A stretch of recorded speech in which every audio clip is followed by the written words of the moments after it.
Ada sebuah pertanyaan yang cukup menarik di komunitas WhatsApp saya ya. Jadi beberapa hari yang lalu ada yang bertanya, apakah kecanduan PMO itu ditanggung oleh BPJS? Ini mungkin sekilas kalau kita mendengar pertanyaan ini kayak pertanyaannya aneh ya. Pertanyaan ini kayak di luar ekspektasi kita bakal ada yang bertanya seperti itu. Tapi ini bagus banget untuk dibahas. Dan beberapa hari yang lalu kami mengadakan sebuah pertemuan meeting online gitu. Dan beruntungnya di komunitas WhatsApp saya itu ada seorang dokter yang bisa bilang tiap hari itu menangani tentang BPJS lah. Dia tahu seluk-beluk tentang BPJS. Dan saya pun menyampaikan pertanyaan tersebut. Beliau pun menjawab bahwa untuk pelaksanaan BPJS atau pengaplikasian BPJS itu tiap daerah itu berbeda-beda ya. Maksudnya tiap instansi itu berbeda-beda. Tapi pada dasarnya rumah sakit atau tempat instansi kesehatan itu mereka tuh memiliki sebuah buku atau kayak apa ya? Kayak instruksi isi-isi apa kode-kode penyakit yang ditanggung oleh BPJS. Dan kebanyakan penyakit-penyakit tersebut adalah penyakit-penyakit yang sifatnya fisik atau gangguan-gangguan fisik, bukan yang seperti PMO. Karena kecanduan PMO itu lebih menyerang ke mental dan psikis. Jadi kalau ditanya apakah ditanggung atau enggak. Itu beliau yang bilang ya, bukan saya. Karena saya sendiri bukan seorang yang berlatar belakang medis, tapi saya sendiri juga udah menduga bahwa jawabannya pasti enggak, karena itu lebih ke psikis, lebih ke mental.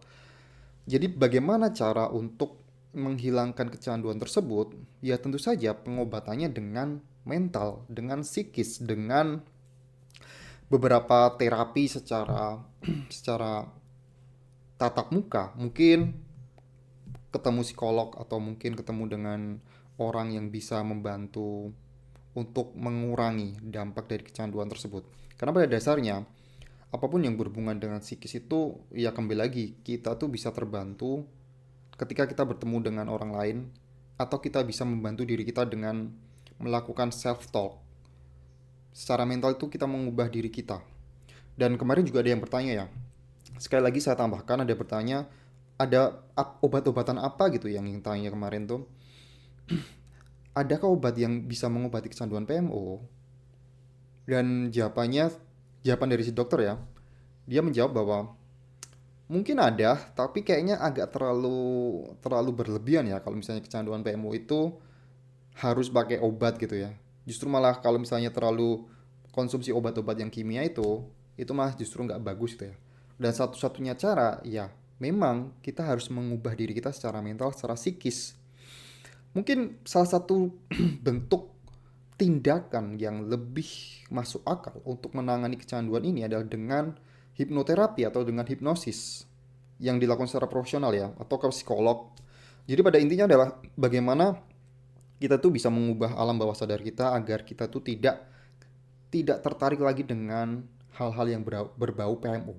Jadi ini sebuah kabar kabar yang baik sekaligus kabar yang baik lah pada intinya karena berarti itu kalau kita kecanduan PMO mungkin ada beberapa orang yang curiga ada sesuatu di dalam dirinya secara fisik yang aneh yang mungkin memiliki kelainan tapi itu enggak yang terganggu itu mental dan psikis. Kabar baiknya kita tuh bisa bisa memperbaiki atau bisa bisa mengubah mental dan psikis kita tanpa harus berkunjung ke profesional atau ke dokter atau harus ke BPJS. Kita bisa mengubah dengan mengubah habit kita dengan bertemu dengan orang-orang dengan berada di sebuah komunitas yang suportif dan itu semua kalau misalnya Anda pengen mengusahakan itu Anda tuh bisa melakukan tanpa biaya yang besar gitu ya nggak harus berobat nggak harus ke ya kan kalau kita berbicara BPJS ya ya memang mungkin gratis tapi kita harus bolak-balik ke rumah sakit itu butuh butuh biaya juga dan itu pasti capek juga apalagi kalau misalnya terapi konseling itu tuh butuh biaya dan yang bisa kamu lakukan di sini adalah yang paling mudah adalah bagaimana kamu membangun sebuah komunitas atau berada di sebuah komunitas yang suportif itu bisa sangat membantu, karena ingat bahwa kamu itu adalah 5 orang terdekatmu. Kalau misalnya 5 orang terdekatmu adalah seorang pecandu PMO, rata-rata adalah orang-orang yang no lab, kamu juga ikutan no lab. Tapi kalau kamu berada di sebuah komunitas yang sangat mendukung, sangat sangat sangat intens berbicara tentang self improvement, atau orang-orang yang selalu mengajak kamu untuk berolahraga atau membaca buku, ya kamu akan ikutan menjadi seorang yang produktif. Yang kedua adalah bagaimana kamu tuh bisa tidak melihat diri kamu. Ini penting banget ya. Saya sangat